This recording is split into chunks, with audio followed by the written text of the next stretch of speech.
नमस्कार दोस्तों, राम राम घोड़ा खमागणी। तो कैसे हैं आप सब। जैसा कि आप सबको पता है, हम पढ़ रहे हैं राजस्थान की कला और संस्कृति। और राजस्थान की कला और संस्कृति में हम पढ़ रहे हैं राजस्थान के दुर्ग।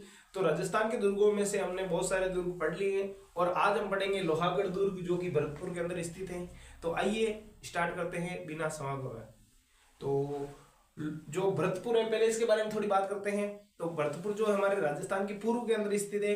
तो भरतपुर को राजस्थान का सिंह द्वार भी कहा जाता है। क्या कहा जाता है? राजस्थान का सिंह द्वार। राजस्थान का सिंह द्वार भी कहा जाता है। किसको कहा जाता है? भरतपुर को। किसको कहा जाता है? भरतपुर को। किसको कहा जाता है? भरतपुर को। और इसको जो है सीमांत प्रहरी भी कहा जाता है। क्या कहा जाता है इसको? सीमांत प्रहरी।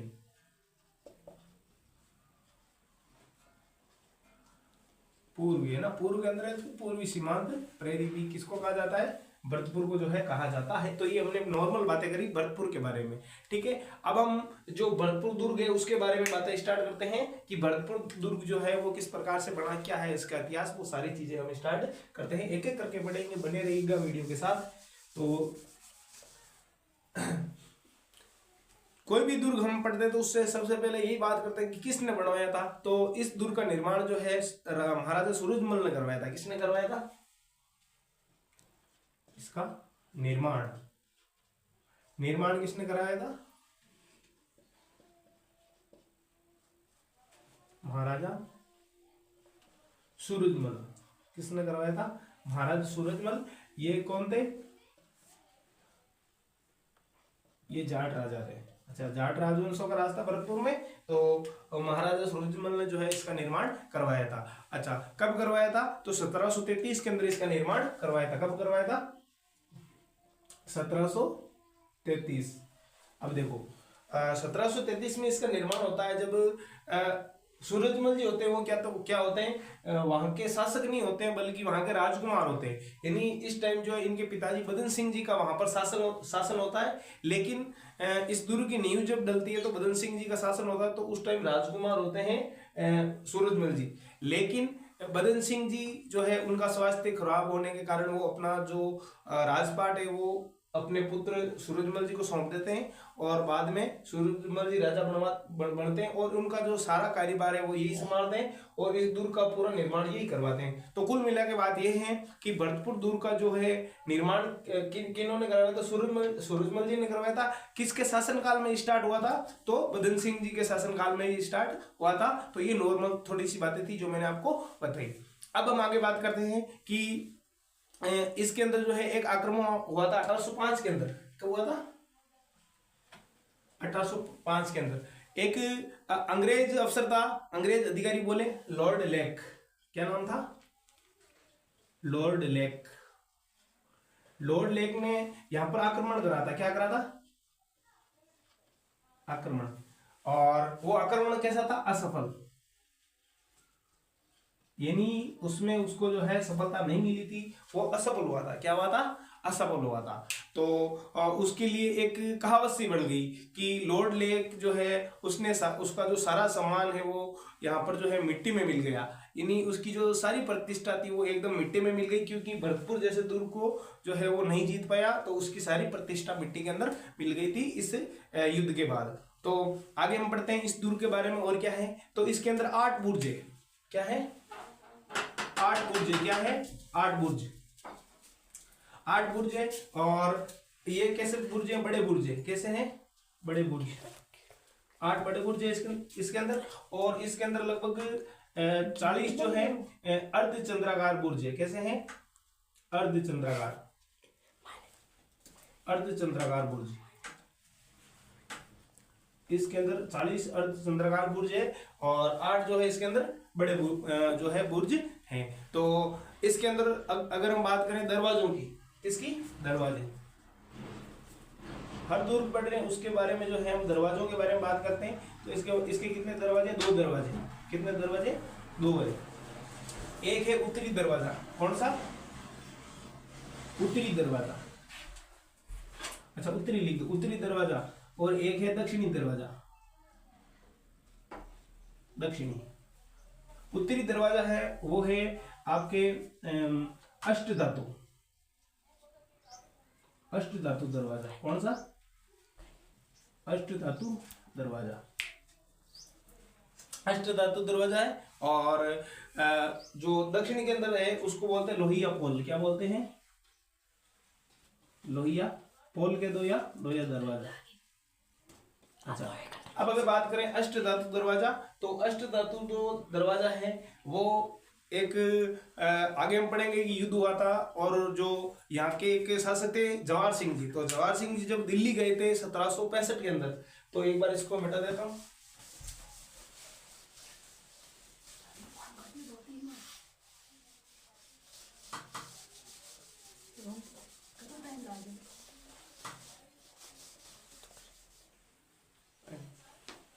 हाँ, तो हम बात कर लेते हैं अष्ट धातु दरवाजे के बारे में।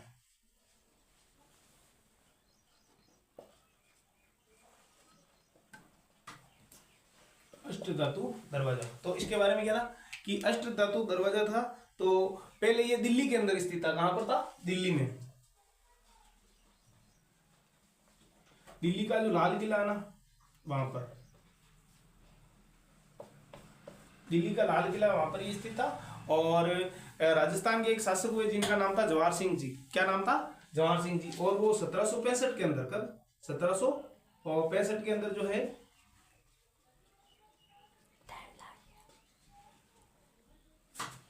जवाहर सिंह जी जो है वहां पर क्या करते हैं? आक्रमण करते हैं दिल्ली पर। यानी राजस्थान का एक शासक जो दिल्ली सल्तनत पर आक्रमण करता है और वहां पर क्या करता है? लूटमार करता है। और जवाहर सिंह जी जो है वहां से शाही खजाने को लूटते हैं। किसको लूटते हैं? शाही खजाने को। शाही खजाने को लूटकर जब ये वापस आ रहे होते हैं जवाहर सिंह जी, तो उनको जो है लाल किले पर जो लगा हुआ ये दरवाजा ये दिखाई देता है। और ये अपने सेनापतियों को रुकवाते हैं और कहते हैं कि ये देखो ये दरवाजा कितना सुंदर है, और ऐसा दरवाजा अगर हमारे भरतपुर दुर्ग के अंदर हो तो कैसा लगेगा। तो जवाहर सिंह जी के जो सैनिक होते हैं वो कहते हैं ऐसा क्यों, यही दरवाजा ले लेते हैं। तो उनके सेना वो कहते हैं ले लो। फिर तो उनके सेनापति क्या करते हैं? तो ये जो अष्ट धातु दरवाजा है वहां से उकाड़ लेते हैं और भरतपुर ले आते हैं। तो उस टाइम जब इतने बड़े साधन नहीं थे, तो इतना बड़ा दरवाजा वो जो है दिल्ली से उकाड़ कर यहाँ पर भरतपुर किले के अंदर लेकर आते हैं और भरतपुर किले के अंदर उत्तर के अंदर लगवाते हैं। तो ये जो दरवाजा है कहाँ से लाया गया था? दिल्ली के लाल किले से लाया गया था। और कौन ले गया था? जवाहर सिंह जी जब 1765 के अंदर जो शाही खजाने को लूटने के लिए जाते हैं, तब ये वहां से लेकर आते हैं। एक जनश्रुति है कि ये जो दरवाजा था पहले चित्तौड़ दुर्ग के अंदर स्थित था, और बाद में जब अलाउद्दीन खिलजी ने चित्तौड़ पर आक्रमण किया तो चित्तौड़ से ये वहां लेके गया था और बाद में ये लेके आया। ये जनश्रुति है, ठीक है। अच्छा, आगे हम बात करें 1753, एक इससे पहले की घटना है। 1753 1753 के अंदर जो है सूरजमल जी, कौन? सूरजमल जी। जो सूरजमल जी है वो क्या करते हैं कि वो भी शाही खजाने को लूटने के लिए दिल्ली जाते हैं। कहाँ जाते हैं? दिल्ली। और वो भी जब ये खजाने को लूटकर वापस रवाना होते हैं, तो उनको एक वहां पर झूला दिखता है। झूला जानते हो? हिंडा। तो उनको एक हिंडा दिखता है, झूला दिखता है। तो उनको वो झूला बड़ा सुंदर लगता है। किसको? सूरजमल जी को। तो उन्होंने कहा अपने सेनापतियों को, वही कहा कि यार झूला बड़ा सुंदर है, अगर ऐसा झूला हमारे भरतपुर दुर्ग के अंदर हो तो कैसा लगेगा। सेनापतियों ने कहा ठीक है, यही उठा कर ले लेते हैं, दूसरा बनवाने की जो है क्यों नौबत करें, तो यही उठा के ले लेते हैं। तो वहां पर एक झूला था जिसका नाम था नूरजहां का झूला। कौन सा झूला? नूरजहां का झूला। नूरजहां का जो झूला होता है वो ये उठाकर जो है लेकर आते हैं। कौन? सूरजमल जी 1753 के अंदर नूरजहां का झूला जो है उठाकर लाते हैं। और ये डीग जो है ना, डीग अभी जो नया जिला बना है डीग, तो वहां पर इसको स्थापित करवाते हैं और उसमें बैठकर बड़े आनंद लेते हैं ये। लेकिन ये मूल किसका जो झूला था? नूरजहां का झूला था, जिस पर नूरजहां झूला करती थी। और अच्छा, नूरजहां के बारे में अगर हम देखें तो नूरजहां किसकी पत्नी थी? तो ये जहांगीर की पत्नी थी। किसकी पत्नी थी? जहांगीर की। और जहांगीर की जब इससे शादी हुई नूरजहां की, तो नूरजहां का जो नाम था वो अलग था, यानी थोड़ा लंबा चौड़ा थोड़ा ऐसा ही नाम था, यानी उसको उसका नाम था मेहर उल निसा। क्या नाम था? मेहर उल निसा। अभी देखो बोलने में भी कितना यानी ऑकवर्ड लगता है ना, मेहर उल निसा, और हमारे हमारे बड़ों ने कर दिया मेहर निसा। हाँ, तो मेहर उल निसा, तो मेहर उल निसा। तो ये जो नूरजहां थी ये बहुत ही खूबसूरत एक राजकुमारी थी, या खूबसूरत जो है महिला थी। तो उसने उससे विवाह किया, तो तेरा नाम यानी तू इतनी खूबसूरत है, तेरा नाम ऐसा कैसा है मेहर उल निसा, तो तेरा नाम मैं चेंज करता हूं और आज से तेरा नाम है नूरजहां। क्या नाम है? नूरजहां। नूर का मतलब क्या होता है? नूर का मतलब क्या होता है? यानी रोशनी, और जहां मतलब दुनिया। जहां मतलब दुनिया, हम कहते हैं ना सारे जहां, तो दुनिया, जहां का मतलब दुनिया, यानी पूरे दुनिया की रोशनी कौन है? नूरजहां, यानी ये मेहर उल निसा। तो इसका नाम चेंज करके इसने इसने जहांगीर ने क्या रख दिया? नूरजहां इसका रख दिया। तो बड़ी खूबसूरत महिला थी। उसके बारे में जो है कुछ लाइनें मेरे को याद आती है कि तन भी सुंदर मन भी सुंदर, सुंदरता तुम पे वारी है, भोली भाली सूरत तेरी सारे जग से न्यारी है, मोहक बनती जाती है जब तू रूठने का ढोंग रचाती है, पूरी बरकत बख्शी खुदा ने नाजों से तुम्हें पाली है, तुम्हें नजर ना लगे इसीलिए हमने तो नजर ही हटा लिए। तो यह नूरजहां जो है जहांगीर की पत्नी थी, और उसने जो है इसके उसको इसके लिए झूला बनवाया था, जो कि सूरजमल जी उठाकर लेके आते हैं। आगे की अगर हम बात करें तो इसके अंदर और क्या था? अच्छा, ये जो जाट राजपूत, सॉरी, जो जाट राजवंश के राजा थे ये लड़े थे, और इनमें दो भाई थे, दुर्जन साल और माधो सिंह। कौन कौन? दुर्जन साल और माधो सिंह। दुर्जन साल और माधो सिंह, इनके ये इतने यानी जबरदस्त लड़ाकू थे, यानी इतनी बहादुरी से लड़ते थे। इनके बारे में क्या होता है, यानी अंग्रेजों को तो कुछ भी नहीं गिनते थे, अंग्रेजों को तो यूं एक रेपट में। तो उनके बारे में क्या होता है कि 8 फिरंगी 9 गोरा, 8 फिरंगी 9 गोरा, लड़े जाट का 2 छोरा। यानी ये इनके बारे में क्या होता है, क्या कहा होता है कि 8 फिरंगी 9 गोरा, लड़े जाट का 2 छोरा, यानी जाटों के ये 2 छोरे, 8-9 फिरंगियों पर भारी है, 8-9 फिरंगी आ जाए और ये जाटों के 2 छोरे चले जाए तो उनका सफाई हो जाए। तो इसकी इनके बारे में ये कहावत कही जाती है। अब इसके बारे में हम थोड़ा देखते हैं दूर के बारे में, कि एक झील है,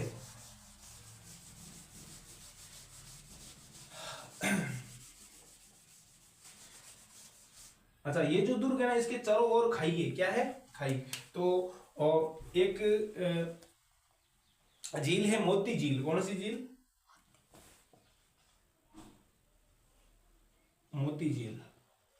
तो जो मोती झील है ये क्या करती है, भरने के बाद इसका जो पानी जब आउटफुल हो जाता है तो आउटफुल होकर इसका पानी आगे जाता है, और भरतपुर का जो किला है उसके चारों ओर जो खाई है ना उसको पानी से भर देती है। कौन कौन? मोती झील का जो पानी है वो।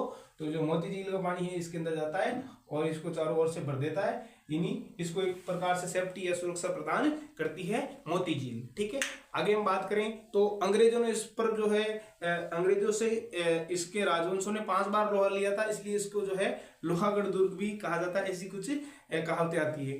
तो यहाँ पर एक बुर्ज है, जैसा हमने 8 बड़ी बुर्जें पड़ी थी उनमें से एक बुर्ज है जवाहर बुर्ज। कौन सी?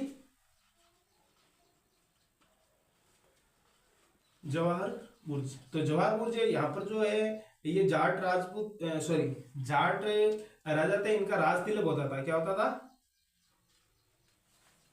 राज तिलक कहां पर होता था? जवाहर बुर्ज के अंदर। ठीक है, तो इसके बारे में हम देख चुके हैं कि यहाँ पर क्या होता था, इनका राज तिलक होता था। अब देखते हैं स्थापत्य क्या है इसके अंदर। इसके अंदर किशोरी महल स्थित है। कौन सा महल? किशोरी महल। किशोरी महल यहाँ पर स्थित है। एक यहाँ पर है राजेश्वरी माता का मंदिर, क्या है, राजेश्वरी माता का मंदिर, राजेश्वरी माता का मंदिर, राजेश्वरी माता का मंदिर भी यहाँ पर स्थित है। यहाँ पर बांके बिहारी का मंदिर भी स्थित है। किसका है,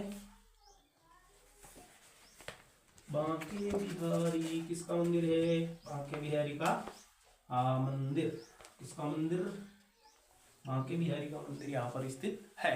और यहाँ पर जो है वजीर की कोठी भी स्थित है। क्या है, वजीर की कोठी, वजीर की कोठी भी यहाँ पर स्थित है। और यहाँ पर दादी का महल भी स्थित है। किसका महल, दादी का महल, कितना प्यारा नाम है, दादी का महल। तो दादी का महल भी यहाँ पर स्थित है। अब यहाँ पर हमने ये जो है मोटी मोटी बातें करी कि यहाँ पर स्थापत्य के अंदर क्या क्या स्थित है। हमने मोती महल देखी पहले, और जवाहर बुर्ज के अंदर राजतिलक होता है। किशोरी जो महल है वहाँ इसके अंदर स्थित है। राजेश्वरी माता का मंदिर यहाँ पर स्थित है। बांके बिहारी का जो मंदिर है यहाँ पर स्थित है। वजीर की कोठी यहाँ पर स्थित है। दादी का जो महल है वो भी यहाँ पर स्थित है। अब हम बात करते हैं इसके उपनाम। क्या बात करते हैं, उपनाम, कि इस दुर्ग को जो है अन्य किस नामों से जाना जाता है। हर चीज के भी उपनाम होते ही है, तो इसके क्या उपनाम है वो देखते हैं ना।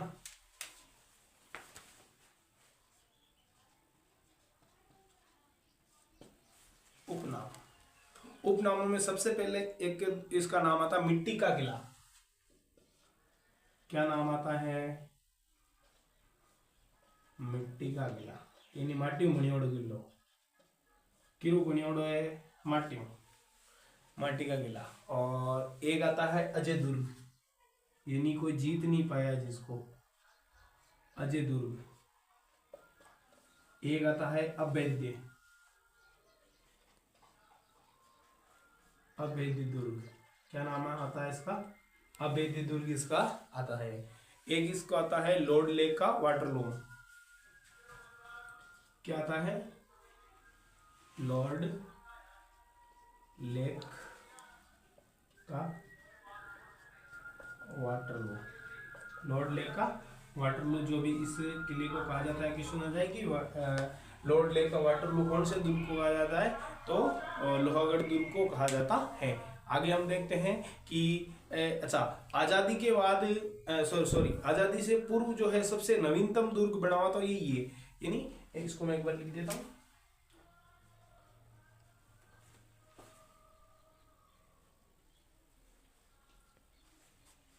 आजादी से पूर्व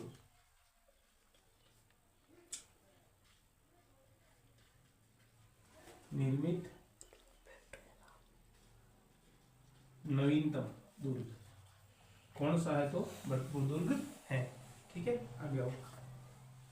तो आगे है, इसको मैदानी दुर्ग भी कहा जाता है, क्योंकि मैदान के अंदर बना हुआ था, मैदानी दुर्ग भी इसको जो है कहा जाता है। तो मैदानी दुर्ग भी इसको हम कह सकते हैं। ठीक है, यहाँ पर ये बात हो गई हमारी। अब आगे चलते हैं। ये सारी बातें हमने करी कौन से दुर्ग के बारे में, जो है लोहागढ़ दुर्ग के बारे में। तो यहाँ पर जो है ये सारी चीजें हो गई कि अंग्रेजों ने यहाँ पर कितनी बार जो है अटैक किया, आक्रमण किए, लेकिन अंग्रेजों से किसी भी प्रकार से जीता नहीं गया। तो वो भी जाट राजपूतों की जो है बहादुरी थी, जिसने इस दुर्ग को जो है अवैध या अजय बनाकर रखा, यानी उनको जो है जीतने नहीं दिया। तो इस प्रकार से हमने ये पढ़ा आज लोहागढ़ दुर्ग। तो नेक्स्ट वीडियो में मिलते हैं किसी और दुर्ग के साथ, तब तक के लिए थैंक यू, धन्यवाद, जय हिंद।